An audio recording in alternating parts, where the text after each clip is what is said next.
राधे राधे दोस्तों, एक बार फिर से आप सभी का मेरे चैनल संध्या जौनपुरिया ब्लॉग में स्वागत है। तो चलिए आप सभी को लेके चलते हैं झारखंड राज्य के देवघर में, जहां बाबा बैजनाथ धाम विराजमान हैं, जो कि पौराणिक कथाओं के अनुसार रावण की तपस्या और शिव भक्ति का समर्पण वहां पे दिखता है।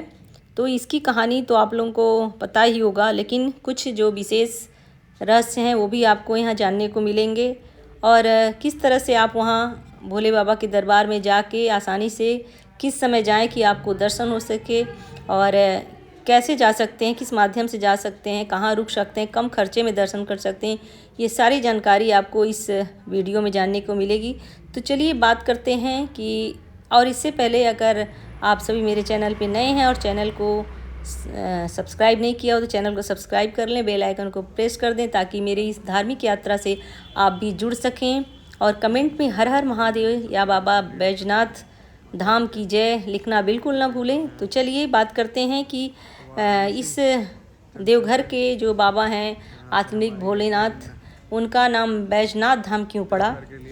तो जानते हैं कि यहाँ की कहानी रावण की तपस्या से ही जुड़ी हुई है, क्योंकि यहाँ का जो ज्योतिर्लिंग है, भोले बाबा रावण की तपस्या से प्रसन्न होकर उसको वरदान दिए थे, उसको यह वरदान दिए कि हम तुम्हारे साथ चलने के लिए तैयार हैं।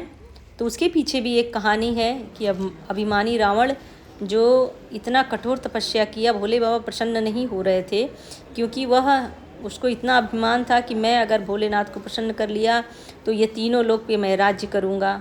सभी देवता बड़े चिंतित थे इस विषय पे।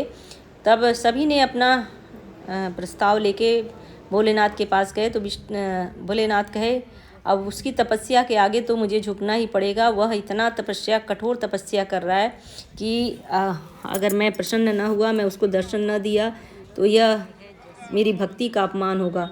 इस तरह से भोले बाबा पहले तो बहुत कठोर तपस्या रावण किया, भोले बाबा नहीं प्रसन्न हो रहे थे, लेकिन जब अंत में उसने अपना 10 सिर काट कर भोले बाबा को अर्पित कर दिया, तब भोलेनाथ को प्रसन्न होकर उसके सामने आना पड़ा। लेकिन सभी देवताओं के आग्रह पर उन्होंने कहा कि मैं इस बात को ध्यान में रखूँगा कि उसको अमृतत्व का वरदान न दूँ, लेकिन फिर भी उसकी भक्ति के आगे भोलेनाथ को झुकना पड़ा।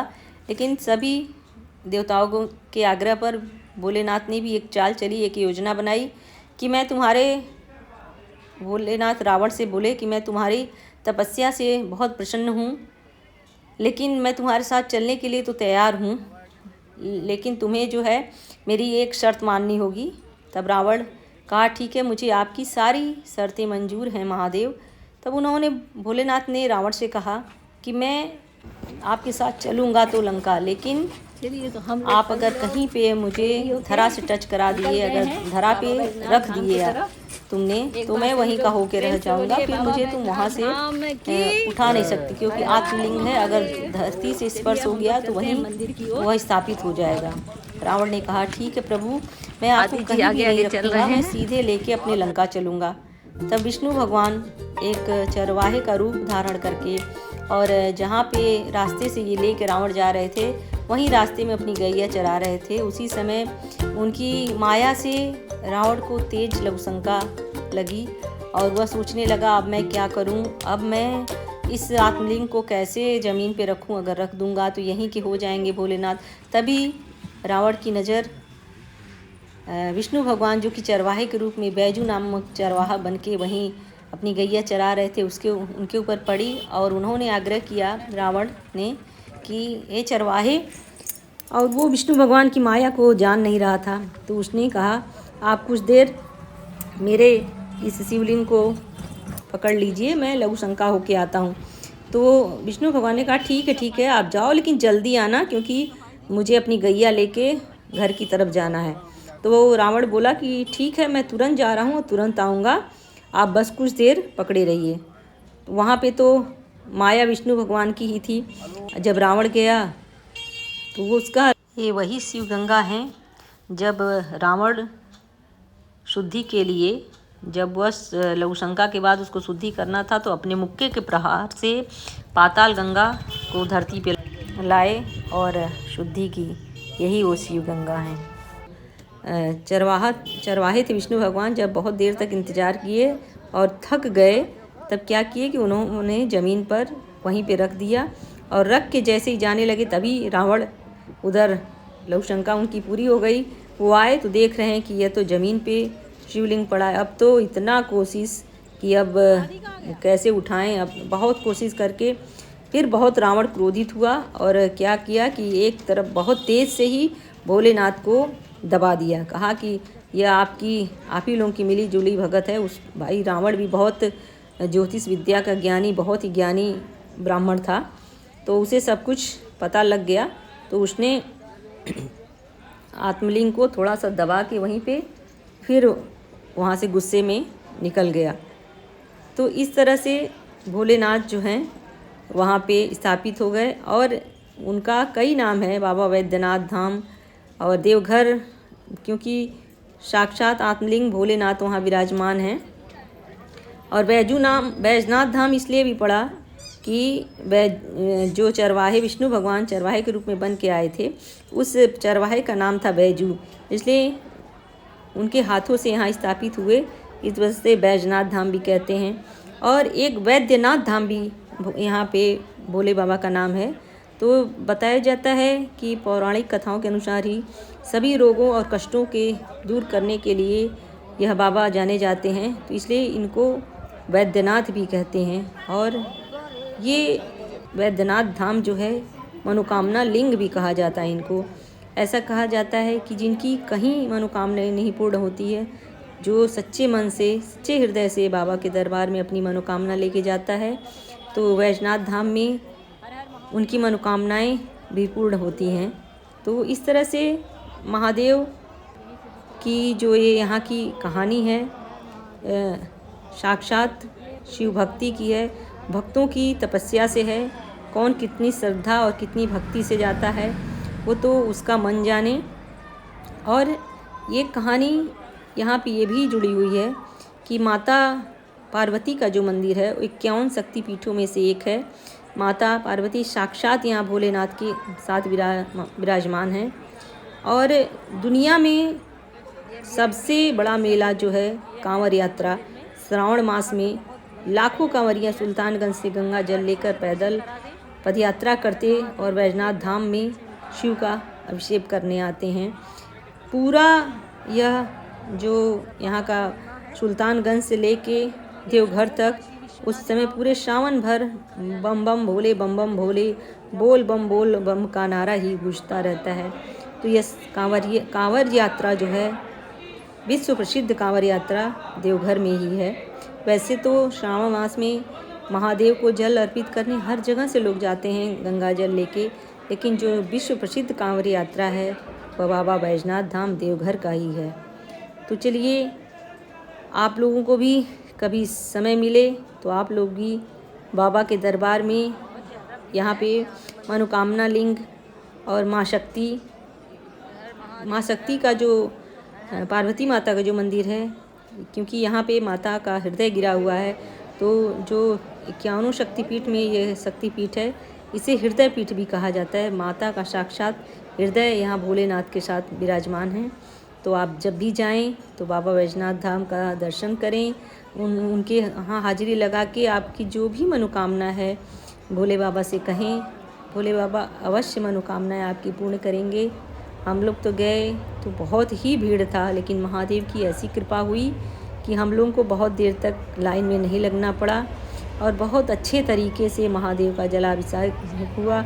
अंदर यहाँ तो ऐसे मोबाइल कहीं मना नहीं है ले जाने के लिए, लेकिन भीड़ में किसी तरह से थोड़ा वीडियो बन गया। बाद में अच्छे से आरती पूजा भी हुई। और जो एक यहाँ पे गठबंधन होता है महादेव का, यही मनोकामना लिंग का स्वरूप है कि यहाँ पे ये लोग माता पार्वती और भोलेनाथ का गठबंधन कराते हैं। एक वहाँ पे लाल कलर के कपड़े का होता है, पूरा उतनी लंबाई से वो लोग नाप के काट के वहाँ के पंडा जी के माध्यम से होता है। तो आप लोग भी जाएं, अपनी मनोकामनाओं के साथ इस गठबंधन को ज़रूर करें, ताकि भोलेनाथ और माता रानी का साक्षात सभी को आशीर्वाद मिले।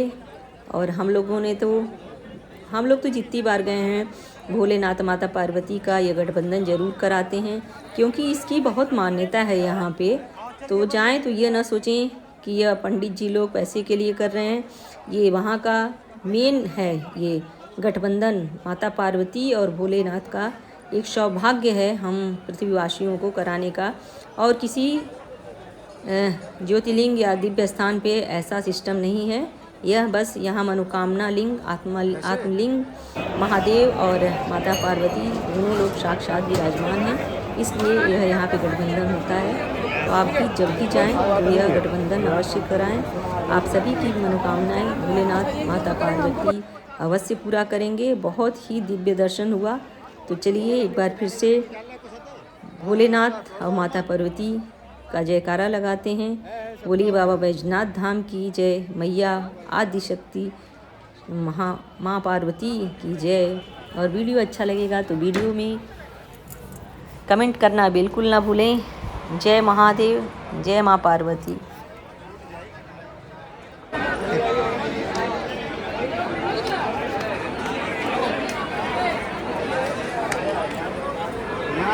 वही आप पहनते गंजी वाला रोड जाता है जैसे।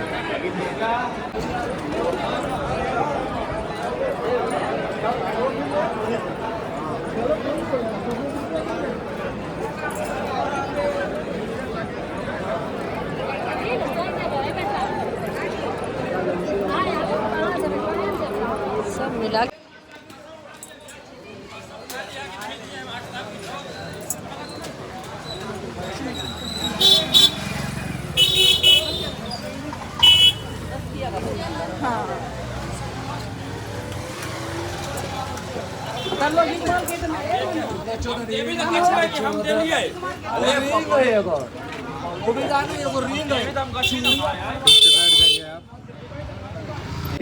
जिमी ओबर्टन बासुकीनाथ मंदिर के पास एक छोटी सी चाय की दुकान पे सभी लोग बैठ गए चाय का आनंद लेने। और किरण जी बताइए, चाय पी के आपको कैसा लग रहा है दर्शन के बाद? पीने के बाद बहुत फ्रेश और तरोताजा लग रहे हैं। हाँ, हम लोग और चाय पी के और वाकई में बासुकीनाथ धाम में। और आदित्य जी फुल्की खा के एकदम खुश हो गए हैं। उनको बहुत तेज भूख लगी थी, इसलिए पहले फुल्की खाए और हम लोग चाय पी रहे हैं। और आदित्य के पापा जी बात करने में मोबाइल पे मगन है। तो हम लोग का ये टूर भी बहुत अच्छा रहा, महादेव की कृपा से बहुत अच्छा दर्शन मिला हम लोग को। महादेव का बैजनाथ धाम का। And wonderful to have the CSK coach Stephen Fleming with Kevin Peterson and Simon Dew, your bishop here, Stephen. I don't know if that's a smile or a grimace. How do you assess things right now? I'm just not sure. You can't be. ऐसे ही बाबा tour कराते रहिए, हम लोग को अपने इतनी शक्ति दीजिए कि हम लोग हमेशा आपके दरबार में आते रहें। हर हर महादेव। हम लोग दर्शन करके आ गए हैं फिर जसीडीह स्टेशन पे। और यहाँ पे अभी हम लोग खा रहे हैं आइसक्रीम, क्योंकि हम लोग की ट्रेन है थोड़ी देर। तो यहाँ पे रुकेंगे हम लोग आधा घंटा, आइसक्रीम खाएंगे। कौन सा आइसक्रीम दे रहे हो? ये मटका कुल्फी आइसक्रीम। वाह भाई, जसीडीह में मटका। हाँ नहीं, मेरे को भी यही चाहिए, लेकिन वनीला चाहिए। वनीला देखो है, ये फूड कोर्ट शॉप है। पहले सब निकाल लो, तो उनको दिखा दो, तो एक साथ खाया जाए। ऐसा उसका